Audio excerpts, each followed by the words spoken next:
नमस्कार मित्रमैत्रिणींनो, कोबीचा वापर आपण वेगवेगळ्या पद्धतीने करतो. पण आज आपण बनवणार आहोत कोबीच्या ढोकळ्याची अगदी भन्नाट आणि अगदी झटपट बनणारी अशी रेसिपी. चवदारी असेल, पौष्टिकी असेल आणि अगदी थोडीशी हटके असेल. त्यासाठी तुम्हाला पूर्ण अगदी व्हिडिओ शेवटपर्यंत पाहावा लागेल. तर चला जास्त काही न बोलता पटकन रेसिपीला सुरुवात करूया. सगळ्यात अगोदर इथे बघा, मी घेतलं एक मोठासा कोबी, म्हणजे अर्धा किलो तरी कोबी आहे. पण जितका हवा तितकाच घ्यायचा आहे. कोबी स्वच्छ धुवून घ्यायचं आहे, पुसायचं आहे, वरचा देठ काढायचं आहे. त्यानंतर मधोमध चिरून घ्यायचं आहे. चिरल्यानंतर अर्धा जो भाग आहे ना, त्याचाही मी अर्धा पूर्ण चिरून असा चिरल्यामुळे आपल्याला तो किसून घ्यायला सोपा जाईल.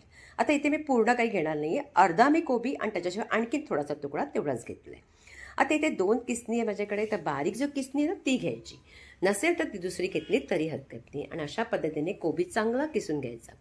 आणि बारीक किसणीमुळे चांगला अगदी कोबी छान किसला जातो. आता हा किसलेला कोबी एका कुठल्या बोलमध्ये, कुठल्या भांड्यात काढायचा. त्याला एक छानसा मसाला बनवून घेऊया.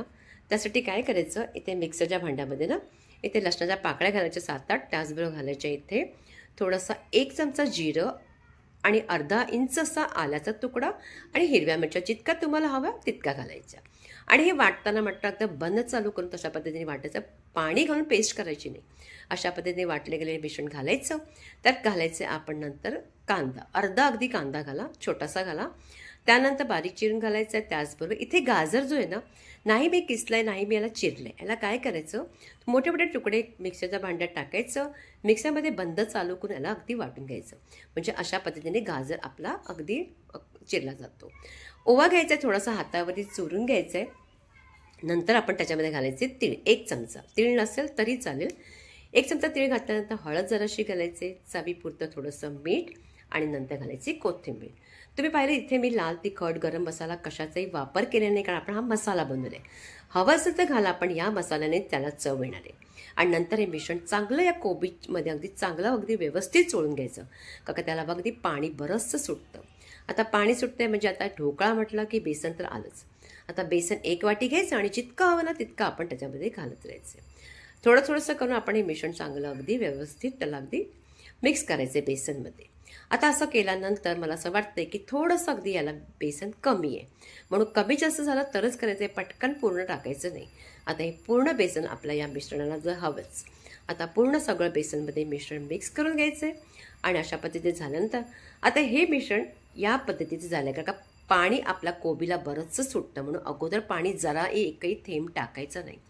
आता अशी कन्सिस्टन्सी झाल्यानंतर आणखी थोडंसं अगदी जेमतेम 2 छोटेसे चमचे पाणी टाकले मी. आणि बघा ही कन्सिस्टन्सी आपल्याला हवी.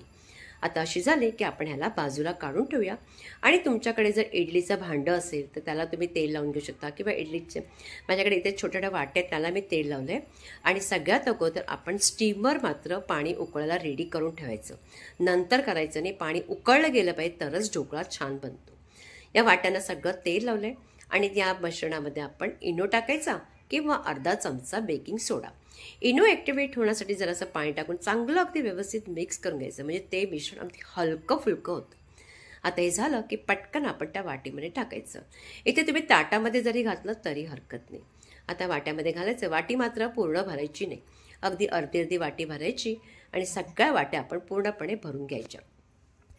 वाट्या सगळ्या भरून झाला की नंतर काय करायचं, इथे आपली कढई जी आहे ना त्याच्यामध्ये बघा पाणी उकळलं गेलं आहे. पटकन जाळी ठेवायची आणि या वाट्या एक करून सगळ्या व्यवस्थित त्याच्यामध्ये ठेवून द्यायच्या. आता या वाट्या ठेवल्यानंतर जेमतेम आपल्याला इथे फक्त 12 मिनिटासाठी त्याला चांगलं वाफून घ्यायचं आहे. झाकण लावायचे, 12 मिनिटाची वाट पाहायची. 12 मिनिटं झाली आणि नंतर पाहायचं आहे. वाटलं की तुम्हाला एकाच वेळी जास्त लागते तर तुम्ही 5 मिनिटं ठेवू शकता. पण बघा काट्याचा चमचा व्यवस्थित निघाला आहे, म्हणजे ढोकळा व्यवस्थित रेडी झाला आहे. काढलं आहे मी, थंड केलं आहे. अगदी थंड केल्यानंतरच हा ढोकळा काढायचा. अशा पद्धतीने बघा व्यवस्थित आता ढोकळा आपला निघून येतो. अगदी छान निघून येतो. तुम्ही नुसता असा सुद्धा खाऊ शकता. पण त्याला आणखीन एक छान चव देण्यासाठी आपण काय करूया, त्याला थोडीशी फोडणी देऊया. म्हणून सगळी आपल्या ह्या ढोकळ्याला व्यवस्थित काढून घ्यायचं आहे. अगदी ढोकळा काढल्यानंतर या सगळे मी अगदी ताटामध्ये घातले. आणि एखादा पॅन किंवा तवा कुठलाही काही घ्यायचं आणि त्यामध्ये तेल घालायचे. तेल गरम करायचं, राई टाकायची, त्याचबरोबर इथे टाकायचे थोडेसे आपण तीळ टाकायचे. 1 चमचा नसेल तरी हरकत नाही, तीळ टाकायचे. त्याचबरोबर कढीपत्त्याची पानं, हिरव्या मिरच्या पण तुम्ही बारीक करून जरा जराशा घालू शकता. आणि नंतर आपण एक एक ढोकळा त्याच्यावर ठेवायचा. 2-3 मिनटं ठेवायचं. त्याला मंद आचेवर छान खालून भाजून घ्यायचं. पुन्हा त्याला उलट करायचं आणि पुन्हा त्याला आणखीन भाजून घ्यायचं. त्याच्याने काय होईल, आणखीन ढोकळा छान मस्त चवीला लागेल. आता हा सगळा ढोकळा आपण याच पद्धतीने चांगला अगदी भाजून घेऊया. मस्त अगदी लागतो. आता अशा पद्धतीने एक एक करून काढून घ्यायचं आहे. आता हा ढोकळे आपले रेडी झालेले आहेत. आणि कोबीचे आपण केलेत, म्हणजे अगदी पौष्टिकही झाला, चवदारी झाला. आणि कोणी खाऊ शकता. मुलं जर कोबीची भाजी खात नसेल ना, तर त्यांना अशा पद्धतीचा बनवून द्या. सगळ्यांना आवडणारी अशा पद्धतीचा हा आपला नाश्ता आहे. नक्की करून पाहायचं आहे. रेसिपी जर तुम्हाला आवडत असेल ना, तर नक्की जास्तीत जास्त लाईक करायचं आहे. इथे बघा, तुम्हाला तोडूनही दाखवतो, अगदी जाळीदार असा ढोकळा रेडी होतो.